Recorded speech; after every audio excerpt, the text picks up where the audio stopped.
Hello नमस्कार दोस्तों। मेरा नाम है अमरजीत और स्वागत है आपका प्लेटफॉर्म ऑफ स्टडी पे।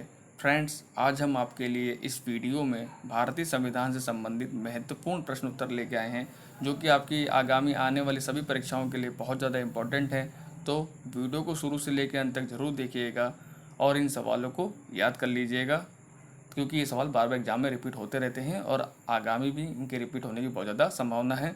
और फ्रेंड्स, आपसे एक रिक्वेस्ट है कि अगर आप हमारे चैनल पर फर्स्ट टाइम आए हैं तो प्लीज़ हमारे चैनल को सब्सक्राइब जरूर करिएगा और बेल आइकन को भी प्रेस कर दीजिएगा, ताकि आपको वीडियो से जुड़ी नोटिफिकेशन प्राप्त हो। तो चलिए वीडियो की शुरुआत करते हैं पहले सवाल से। पहला सवाल है, भारतीय संविधान सभा का गठन किस योजना के आधार पर हुआ?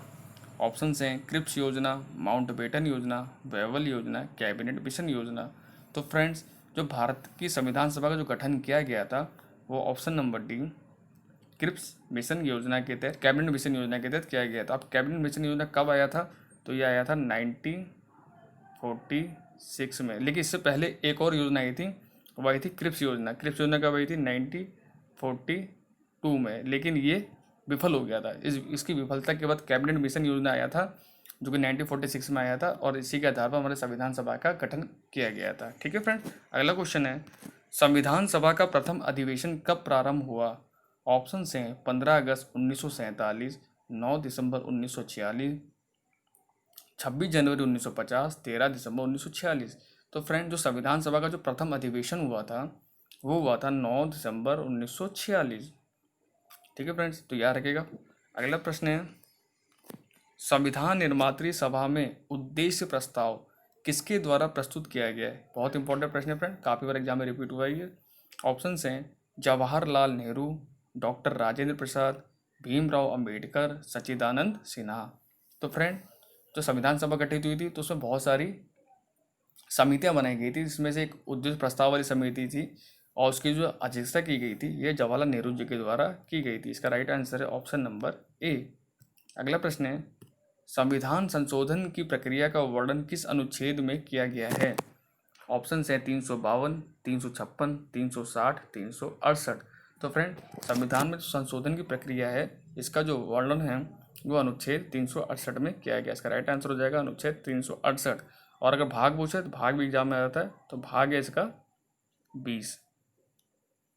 ठीक है फ्रेंड्स, अब यहाँ अनुच्छेद 352 दिया हुआ है, 356, 360, ये क्या है? ये आपातकाल से संबंधित हमारे 3 अनुच्छेद हैं। 352 क्या है हमारा? जब नेशनल इमरजेंसी लगानी हो, अगर नेशनल इमरजेंसी। ठीक है फ्रेंड।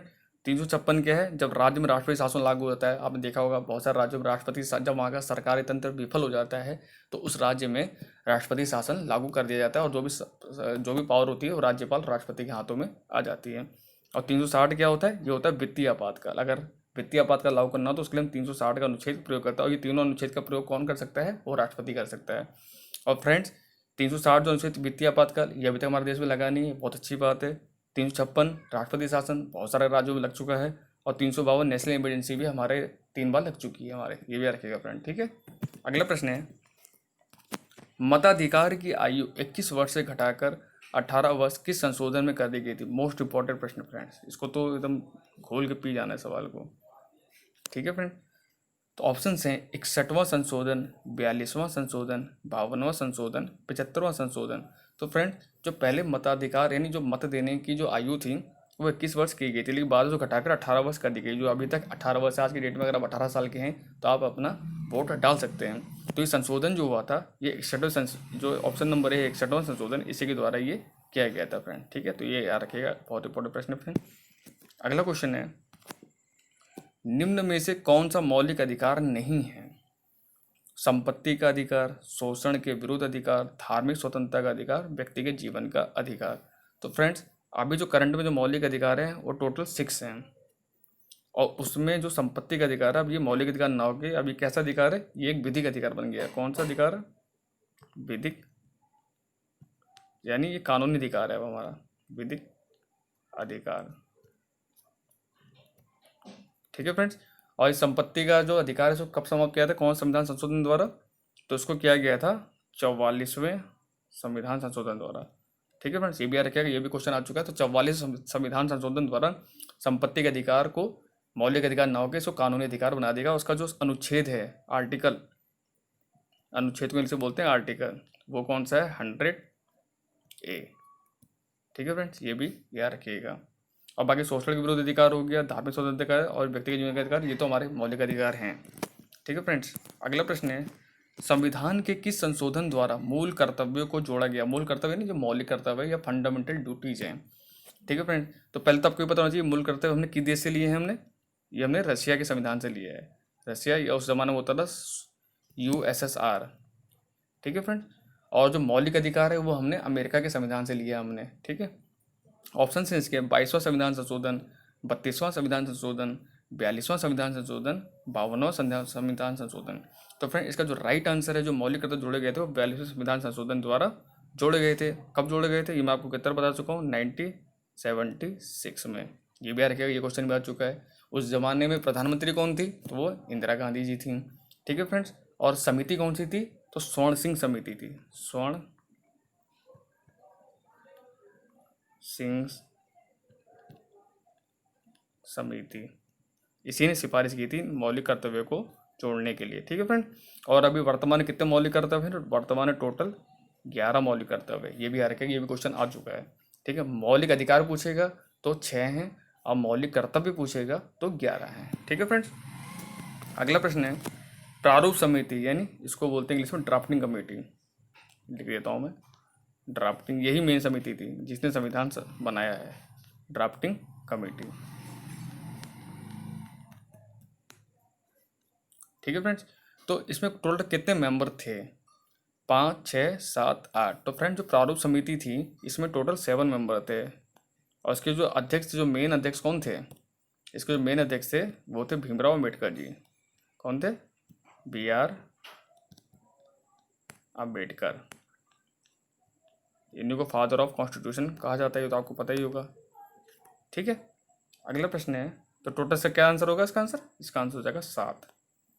अगला प्रश्न है स्वतंत्र भारत का संविधान सभा द्वारा कब पारित किया गया था, यानी किस दिन संविधान को जो पारित कर दिया गया था, कंप्लीट हो गया था। ऑप्शन हैं 26 दिसंबर 1949, 26 नवंबर 1949, 26 जनवरी 1950 या 15 अगस्त 1947।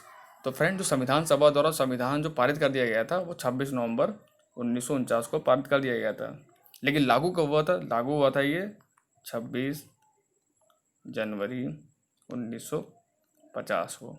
इसी हम गणतंत्र दिवस अपना बनाते हैं, ये भी आपको पता होगा। अगला प्रश्न है संविधान सभा के स्थायी अध्यक्ष कौन थे, जवाहरलाल नेहरू, डॉक्टर सच्चिदानंद, डॉक्टर राजेंद्र प्रसाद, डॉक्टर भीमराव अम्बेडकर। तो फ्रेंड जो स्थायी अध्यक्ष थे संविधान सभा के वो थे डॉक्टर राजेंद्र प्रसाद जी।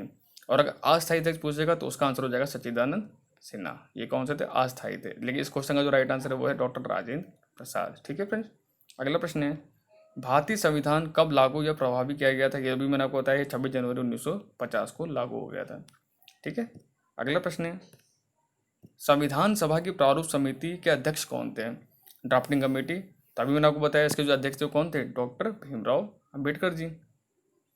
ठीक है, और इन्होंने संविधान में किसको दिल और आत्मा कहा है, तो जो आर्टिकल 32 है उसको संविधान का दिल या आत्मा कहा है इसको। ठीक है फ्रेंड्स, ये भी रखिएगा। अगला प्रश्न है भारत का राष्ट्रीय चिन्ह कब अपनाया गया था, 26 जनवरी 1950, 26 नवंबर 1949, 22 जुलाई 1947, 26 दिसंबर 1949। तो फ्रेंड जो भारत का राष्ट्रीय चिन्ह है ये 22 जुलाई 1947 को अपनाया गया था, ऑप्शन नंबर C। अगला प्रश्न है, और फ्रेंड लास्ट प्रश्न है हमारे इस वीडियो का। अगर आपको ये वीडियो अच्छी लग रही है तो प्लीज़ इसको लाइक शेयर जरूर करें। तो लास्ट सवाल है हमारा, भारतीय सर्वोच्च न्यायालय की आधिकारिक भाषा क्या है, अंग्रेजी, हिंदी, तमिल, मराठी। तो फ्रेंड सर्वोच्च न्यायालय यानी जो सुप्रीम कोर्ट है हमारा, ये कहाँ पर है, ये हमारा है दिल्ली में, ये तो आपको पता ही होगा। और इसमें टोटल कितने जज हैं, तो इसमें टोटल 34 जज हैं, 33 + 1। 33 + 1 क्या, 33 जो वैसे जज होते हैं और एक जो होता है मेन न्यायाधीश है। ये 33 हमारा वैसे न्यायाधीश है और ये हमारा मुख्य न्यायाधीश है। हमारा वर्तमान में हमारा मुख्य न्यायाधीश कौन है ये आपको बताना चाहिए, तो कौन है, जस्टिस अरविंद बोबड़े। ये आपको बताना चाहिए, जस्टिस अरविंद बोबड़े।